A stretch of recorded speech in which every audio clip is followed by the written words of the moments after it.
I'm Danielle Romero. Thank you so much for being with me here on my channel where we talk about American identity and family stories. Someone also accused me of not only pretending to be Black, but then they told me to go eat potato salad with raisins in it, which I have to say is like the most specific insult I have ever received.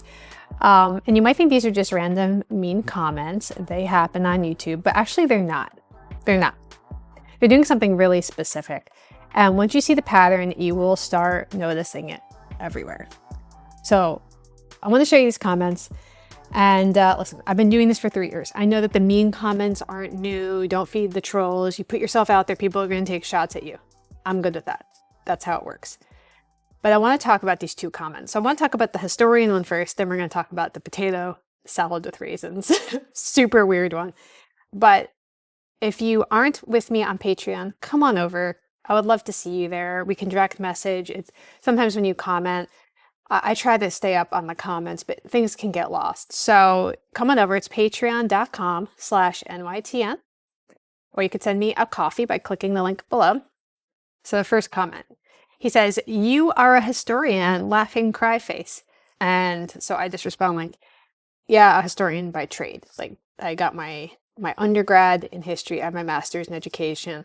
I also just love history. So then this person responded and said, "You seem to be more of a propagandist than a historian." This video, I was literally reading through a primary source from the Library of Congress. Literally, I walk you through like, click this link, scroll down through this with me. That's what that video was. So I want to appreciate like the craftsmanship of this comment first. Kudos to this person, because what they're doing is actually pretty sophisticated, even if it was by accident. He's not saying, hey, I disagree with your interpretation of this primary source. And he's not saying, hey, I think you're missing context here for this primary source. He's going straight for the, I question whether you're qualified to talk at all. And then saying that I'm more of a propagandist than a historian. Propaganda is when you manipulate information, right? You take facts, you twist them to serve your narrative. But literally what I did in this video, I took a document and said, this is what this person wrote. That's it. That's the whole video. I'm literally like, let's look at this document from 1905. So calling that propaganda, that's like accusing a weather person of propaganda because they're saying, hey, it's raining outside. I'm reporting that it's raining. And like, yeah, I know you want it to be sunny, but I'm just reading the weather station data here. Like, I didn't make the rain happen. I'm just telling you it is falling. That's what's happening here. So most historians really don't bother with primary sources this day. I think it's easy for us. I'm not trying to be salty when I say that. We've gotten so used to reading summaries of a summary of a summary. And so when someone shows you like the actual document, maybe that almost feels aggressive. Like, I don't know, maybe that hurt their feelings. You know, like they're like, whoa, like, I love my narrative. I don't want to see anything that contradicts this.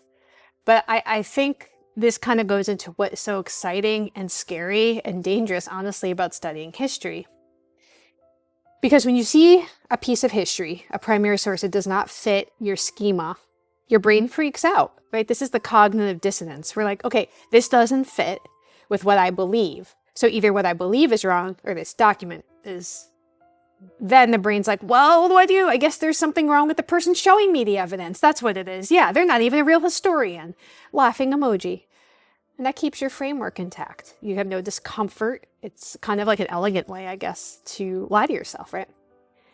But then there is this other comment. We're going to get to the potato salad raisin one. So this comment was on a video I just did where I kind of shared a little bit about a background I've talked about a lot in here. My mom's gram from Louisiana.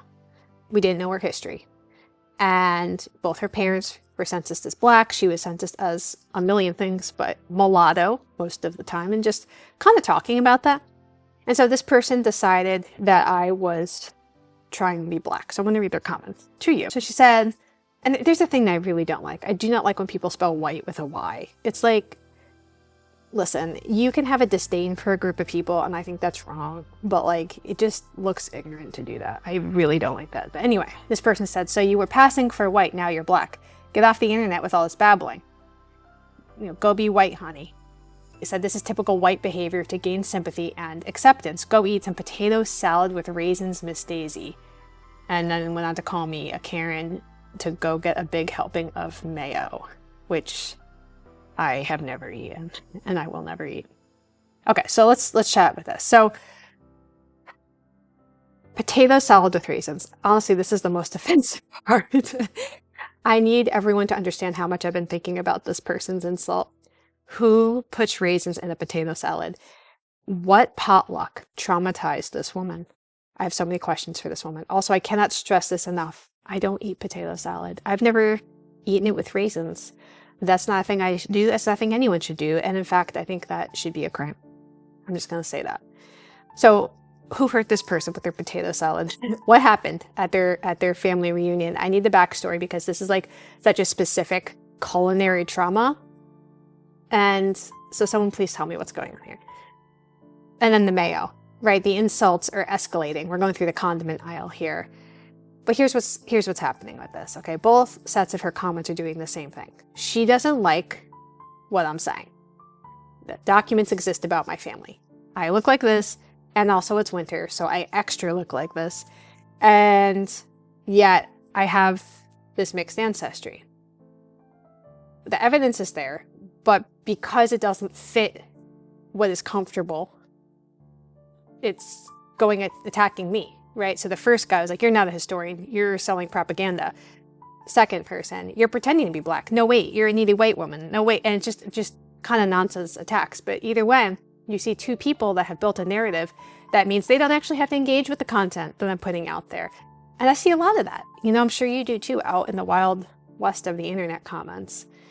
And, you know, we all do this, I think, to some degree, right? You get information that really threatens your worldview, and your brain immediately starts looking for an exit. Maybe the source is bad, the person has an agenda, there's a context we're missing, and sometimes those instincts are right, like sources are biased. People do have agendas, even me. But sometimes the evidence just shows you something you don't want to be true, and you have to decide, do I adjust my understanding, or am I going to find a way to dismiss this and bring in raisins and potato salad?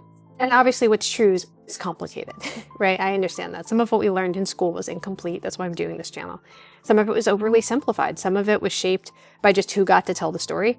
But that doesn't mean we can't know anything, right? That doesn't mean there's no objective truth. It means we have to keep digging, keep looking at documents, be willing to be like, huh, I guess this was more complicated than I thought. And if you're here with me on my channel, you're a kindred spirit. I know you feel the same way, even if we don't always agree, and that's fine. I want you to be here. I don't want it to just be an echo chamber on my channel. Yeah, and what's funny is I've spent so much time in archives, in person or online, reading diaries, court records from people who've been dead 100 years, and even those people were not putting raisins in potato salad. So I don't know. This broke my brain. When you read primary sources, like I did in that original video, when you read what people actually wrote at the time, how someone felt, what they thought, you're going to find a very messy, very complicated human story. People did brilliant things. People did terrible things. Some people did brilliant and then terrible things, often in the same week.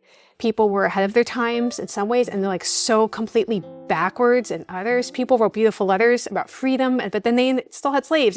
You have all these contradictions. And we want it to be much more simple than that. We want heroes that are purely heroic, and we want villains that are purely villainous. We want people on our side to be right about everything, but history keeps refusing to give us that, and I think that's a good thing.